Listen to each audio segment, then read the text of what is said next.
Në Korçë po mbahet edicioni i 15 i kolonisë ndërkombëtare të piktorëve Ditët e Mios, një ngjarje e përvitshme që bashkon artistë nga vende të ndryshme të botës në nderim të mjeshtrit të madh të peizazhit shqiptar Vangjush Mio.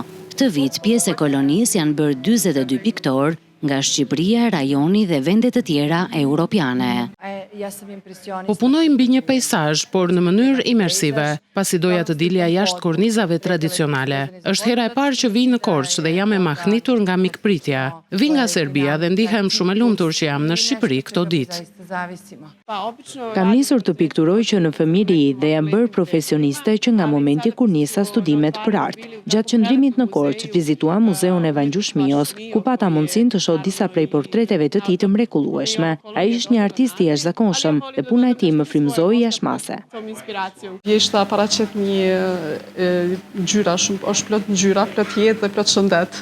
Prandaj sjell edhe frutet edhe artistit i ka sjell në Korçë, kjo është më e bukur e vjeshtës edhe natyrës. Kam menduar të marr disa motive nga qyteti i Korçës edhe ti paraqes në telajën time. Kolonia Ditët e Mios mbetet një ndër veprimtaritë më të rëndësishme të artit figurativ në vend, e cila forcon bashkëpunimin kulturor ndërkombëtar dhe kthen Korçën në një qendër të gjallë të krijimtarisë artistike.